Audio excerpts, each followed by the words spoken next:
नमस्कार, मैं हूं आमिल बेग। आप देख रहे हैं सिटी बुलेटिन न्यूज़। पेश हैं आज के प्रमुख समाचार। 14 कोसी परिक्रमा मार्ग का होना है चौड़ीकरण। ऐसे में कृष्णानगर, गांधीनगर और नाका मोहल्ले के रहने वाले वासिंदे हैं परेशान। अपनी आवाज को प्रशासन तक वो पहुंचाना चाह रहे हैं। उनका कहना है कि कॉलोनी के उत्तर एवं मकबरे के दक्षिण दिशा में सैकड़ों वर्ष पुराना 14 कोसी परिक्रमा मार्ग कई वर्ष पूर्व चल रहा था, लेकिन मेन चौराहे पर अतिक्रमण और परिक्रमा मार्ग पर गंदगी होने के कारण लोग उसके बगल में परिक्रमा करने लगे। सरकार द्वारा अयोध्या सौंदर्यीकरण के कार्यक्रम में 14 कोसी मार्ग को चौड़ा किया जाना है। कुछ लोग स्वार्थ के चलते परिक्रमा मार्ग को बस्ती के बीच से ले जाना चाहते हैं, जिससे सैकड़ों मकान टूट जाने का खतरा है। काफी लोग बेघर हो जाएंगे। इसी सदमे में एक व्यक्ति की 2 दिन पहले जान चली गई, जबकि बगल में कई सौ वर्ष पुराना परिक्रमा मार्ग का रास्ता खाली पड़ा हुआ है तथा वह नक्शे में भी दर्शाया गया है। अब यहां के लोगों को अपनी बात सरकार तक पहुंचानी है। लोगों का कहना है कि उक्त मार्ग के बनने से जनता का मकान बच जाएगा और सरकार का राजस्व भी बच जाएगा। 14 कोसी परिक्रमा मार्ग का चौड़ीकरण का इस समय कुछ दिनों से चल रहा है कि कौन सी परिक्रमा मार्ग, जैसे यहाँ लोग घर निशान लग गए। इसी निशान लगने के बाद एक महेंद्र शर्मा जी हैं जो यहाँ हरिजन बस्ती के आगे रहते हैं। जिस दिन से उनके घर पर निशान लगा है तभी से बेचारे टेंशन में थे और परसों रात में 11:30 बजे उनकी हार्ट अटैक से मृत्यु हो गई। मेरा परिक्रमा मार्ग विषय में ये कहना है, जैसे हम लोगों ने भी बचपन में परिक्रमा पुराने रास्ते से किया है, जो ब्राह्मण टोला के मोड़ से लेकर राम बाबू चक्की के बगल से निकलती पुराना परिक्रमा मार्ग वही है। बहुत बुजुर्ग 75 साल 80 साल के हैं, वो भी आज ये बार बार ये कहते हैं परिक्रमा मार्ग उधर से है। मेरा शासन प्रशासन से यही अनुरोध है, इस अगर नए परिक्रमा मार्ग को बनाया जाएगा जिसमें कम से कम 50 दुकान और 50 मकान चले जाएंगे गरीबों के। कुछ लोगों को तो ऐसी दिक्कतें कि वो कहीं रहने लायक नहीं रह जाएंगे। और अगर पुराना परिक्रमा मार्ग बनाया जाता है तो उसमें राजस्व की बचत होगी, किसी कोई छत नहीं होगी और सीधा परिक्रमा मार्ग हो जाएगा। पुराना परिक्रमा मार्ग बनने से वो टोटल सीधा है और नए परिक्रमा मार्ग में 6 जगह मोड़ पड़ता है। उसकी दूरी भी कम से कम 600 मीटर है और पुराने परिक्रमा मार्ग की दूरी 350 मीटर है।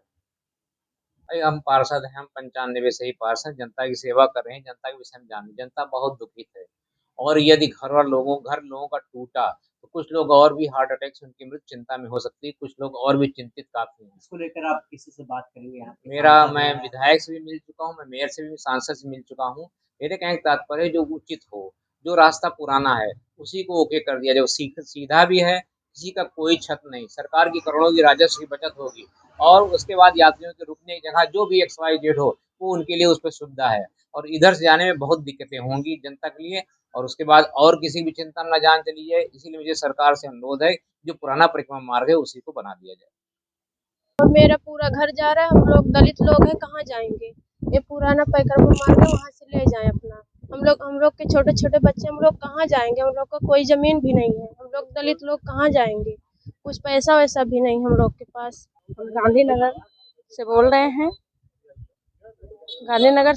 हैं, हम ये चीज सरकार से पूछना चाहते हैं, जैसे मोदी जी ने बोला है 2024 में सबके सर पे छत होना चाहिए।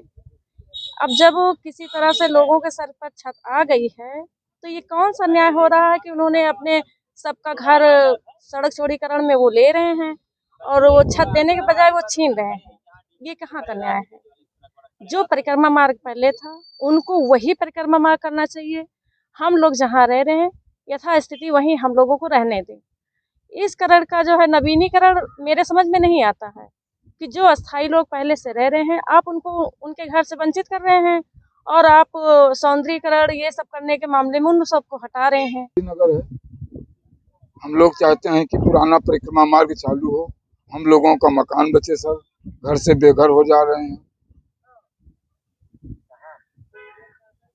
और ये परिक्रमा मार्ग कभी नहीं था। 52 साल की उम्र है, हमने कभी नहीं देखा है। वही परिक्रमा मार्ग चलती थी, वही होना चाहिए सर। कम से कम गरीब आदमी हम लोग हैं, यथास्थिति जहाँ हैं हम लोग वहीं रहें। और हम लोग का मामला यही है सर कि जैसे हम लोग गरीब हैं, कोई पैसे वाले तो हैं नहीं सर। किसी भी तरीका से हम लोग ने घर बनवाया, अब ऐसी सरकार आ गई कि घर भी ले रही है।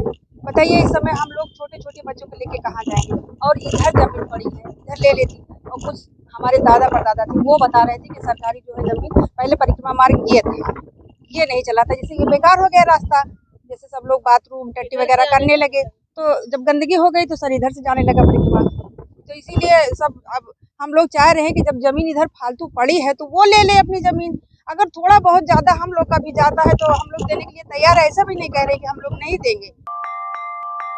सोहावल तहसील के बरई कला गांव में आज एक किसान बिजली के टावर पर चढ़ गया। खेत में चक्रोट के विवाद को लेकर के किसान परेशान था और इसी परेशानी में वह आज अपनी बात मनवाने के लिए विद्युत टावर पर चढ़ गया। लेखपाल पर उसने मनमानी का आरोप लगाया। एसडीएम सोहावल, नायब तहसीलदार और एसएचओ रौनाही मौके पर पहुंचे और किसी तरह से किसान को समझाया बुझाया। हाई वोल्टेज ड्रामा कई घंटे तक यहां पर चला। किसान उतरने का नाम नहीं ले रहा था। वह जिलाधिकारी को मौके पर बुलाने की जिद कर रहा था और अधिकारी उसे लगातार समझा रहे थे। अंत में किसी तरह से मामला मैनेज हुआ और किसान विद्युत के टावर से नीचे उतरा। रौनाही थाना क्षेत्र के राष्ट्रीय राजमार्ग 27 के गया का पुलिया के पास आज एक अधेड़ का शव संदिग्ध परिस्थितियों में मिला। शव के पास से इंजेक्शन और नशीली दवाएं बरामद हुई हैं। पुलिस ने मौके पर पहुंचकर शव को कब्जे में लेकर जांच शुरू कर दी है। मृतक की पहचान गोठवारा निवासी दिग्विजय सिंह के रूप में हुई।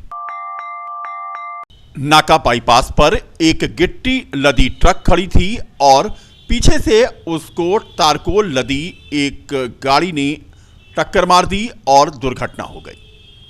आधी रात के बाद हुई इस दुर्घटना के बाद हाईवे पर तगड़ा जाम लग गया। बता दें कि नाका बाईपास पर मोरंग, गिट्टी आदि की अवैध मंडी लगती है। सैकड़ों गाड़ियां सुबह होते ही सर्विस लेन पर खड़ी हो जाती हैं, यहां तक कि हाईवे के किनारे भी खड़ी हो जाती हैं और यही वजह है कि यहां पर आए दिन सड़क दुर्घटना होती है। यातायात सुरक्षा माह चल रहा है, लेकिन किसी को इतनी फुर्सत नहीं है कि सड़क के किनारे अवैध रूप से लगने वाली मंडी और यहां की गाड़ियों को हटवा सके। फिलहाल जाम में आज वाहन फंसे रहे और किसी तरह से कड़ी मशक्कत के बाद जाम खुल पाया। गाड़ियों को यहां से हटाया गया। अब आपको हम दिखाते हैं वो तस्वीरें जिनके वजह से यहां पर जाम लगता है और दुर्घटनाएं होती हैं। ये तस्वीर आप देखें, ये सर्विस लेन है नेशनल हाईवे पर। नाका से लेकर के ये साईं दाता की कुटिया तक सड़क की पटरी पर सुबह होते ही मोरंग और गिट्टी लदी सैकड़ों गाड़ियां आकर खड़ी हो जाती हैं। इसी वजह से यहां पर दुर्घटना होती है। फिलहाल ये तस्वीरें दुर्घटना के वक्त की हैं, जिस समय 2 दर्जन से अधिक गाड़ियां यहां पर खड़ी थीं। सड़क सुरक्षा माह चल रहा है। यातायात पुलिस और परिवहन विभाग, आरटीओ सभी अपने अपने प्रचार प्रसार में जुटे हैं कि किस तरह से यातायात माह को मनाया जा रहा है, लेकिन इस ओर किसी का ध्यान नहीं जा रहा है। आए दिन दुर्घटनाएं यहां पर हो रही हैं, लेकिन कोई भी इस ओर ध्यान नहीं दे रहा है। रामचरितमानस पर टिप्पणी करने वाले समाजवादी पार्टी के एमएलसी स्वामी प्रसाद मौर्य का आज शिवसेना के सिंदे गुट के कार्यकर्ताओं ने रायबरेली रोड पर पुतला फूंक करके अपना विरोध दर्ज कराया। मौके पर पहुंची पुलिस ने पुतले को जब्त करने का प्रयास किया और इस विरोध प्रदर्शन को रोकने की कोशिश की, लेकिन तब तक पुतला जल चुका था। शिवसेना सिंदे गुट के कार्यकर्ताओं का कहना था कि स्वामी प्रसाद मौर्य के खिलाफ सख्त कार्रवाई होनी चाहिए। सभी लोग हमारे साथ में जिला अध्यक्ष शिवसेना के हैं, सुमित दुबे जी हैं, महानगर अध्यक्ष हैं ऋषभ जी, और मैं प्रदेश सचिव शिवसेना का हूँ। हम यहाँ पे आज एकत्रित हुए थे। हमारे पवित्र धर्म ग्रंथ के खिलाफ स्वामी प्रसाद मौर्य जी ने अभद्र टिप्पणी की थी, उसी के खिलाफ हम लोगों ने विरोध प्रदर्शन किया था और उनका पुतला दहन किया है। हम शासन और प्रशासन से यही मांग करते हैं उनकी जल्द से जल्द गिरफ्तारी हो और वो मीडिया में आके सभी हिंदुओं से माफ़ी मांगे, और अगर ऐसा कुछ नहीं होता है तो हम आगे शिवसेना हम आगे और भी कार्रवाई धरना प्रदर्शन के लिए तैयार रहेगी। क्या नाम है आपका? मयंक मिश्रा, प्रदेश सचिव शिवसेना सिंधेगुट। सरकार द्वारा सस्ती बिजली और किसानों को मुफ्त बिजली उपलब्ध न कराए जाने तथा विद्युत दरों में होने वाली बेतहाशा वृद्धि को रोकने के मामले को लेकर आम आदमी पार्टी ने सिविल लाइन स्थित गांधी पार्क में धरना प्रदर्शन किया और राज्यपाल को संबोधित एक ज्ञापन प्रेषित किया। जिलाध्यक्ष अनिल प्रजापति के नेतृत्व में आम आदमी पार्टी के 2 दर्जन से अधिक कार्यकर्ताओं ने सरकार के खिलाफ नारेबाजी की। इस दौरान अनिल प्रजापति ने बताया कि भाजपा सरकार चुनाव जीतने के बाद जनता को सस्ती बिजली और किसानों को मुफ्त बिजली उपलब्ध कराने की बात करती है, पर ऐसा नहीं हुआ। बिजली का दाम घटाना तो दूर, सरकार ने बिजली की दरों में 23% की वृद्धि का प्रस्ताव रख दिया, जिससे जनता पर अतिरिक्त आर्थिक बोझ पड़ेगा, जो कहीं से भी स्वीकार करने योग्य नहीं है। अपने अखबारों में देखा होगा कि खबर एक छपी थी कि बिजली का दाम 20 से 25% बढ़ने वाला है। उसमें किसानों का बिजली का बिल बढ़ेगा, मजदूरों का बिजली का बिल बढ़ेगा, झुग्गी झोपड़ियों वालों का बिजली का बिल बढ़ेगा और घरेलू कनेक्शन का बिजली का बिल बढ़ेगा, कमर्शियल का बढ़ेगा। एक तरफ देश में महंगाई चरम सीमा पे है, बेरोजगारी एकदम चरम सीमा पे है और भाजपा की योगी सरकार बिजली के दामों में बढ़ोतरी करने जा रही है। उसके खिलाफ आम आदमी पार्टी गांधी पार्क में आज धरना प्रदर्शन करके ये चेताना चाहती है और ये बताना चाहती है कि बिजली के दामों में बढ़ोतरी नहीं करने देगी और इसके लिए आम आदमी पार्टी सड़क पर भी उतर के आंदोलन करेगी। परिवहन विभाग अयोध्या में तैनात सुरेश कुमार सफाईकार अपनी अधिवर्षता आयु पूर्ण करके सेवानिवृत्त हो गए। संभागीय परिवहन अधिकारी कार्यालय अयोध्या में विदाई समारोह का आयोजन किया गया। विदाई समारोह में आरपी सिंह सहायक संभागीय प्रभारी प्रशासन के अलावा सहायक संभागीय परिवहन अधिकारी प्रवर्तन द्वितीय संदीप कुमार, खुर्शीद अहमद संभागीय निरीक्षक प्राविधिक के साथ कार्यालय के सहायक संभागीय परिवहन अधिकारी प्रशासन एवं अन्य अधिकारी और कर्मचारी मौजूद थे और उन्होंने अपने अपने विचार व्यक्त किए। आरआई प्रेम सिंह ने सुरेश कुमार को उनके उज्जवल भविष्य की कामना की। इस मौके पर सभी ने सुरेश कुमार को रामचरितमानस के साथ साथ स्मृति चिन्ह भेंट करते हुए उनके उज्जवल भविष्य की कामना करते हुए उनके अच्छे स्वास्थ्य की प्रार्थना की। परिवहन विभाग के कार्यालय से श्री सुरेश की सेवानिवृत्ति हो रही, चूंकि इनकी अधिवर्षता आयु पूर्ण हो चुकी है। एक जो परंपरा है कि सरकारी सेवक 60 वर्ष तक नौकरी करेंगे, उसको इन्होंने बखूबी निभाया और पूरा किया। उसी के तहत आज अधिवर्षता आयु पूर्ण होने पर इनको सेवानिवृत्त किया गया है और आने वाले समय में ईश्वर से प्रार्थना है कि ये हरदम प्रसन्नचित्त और खुशी रहेंगे।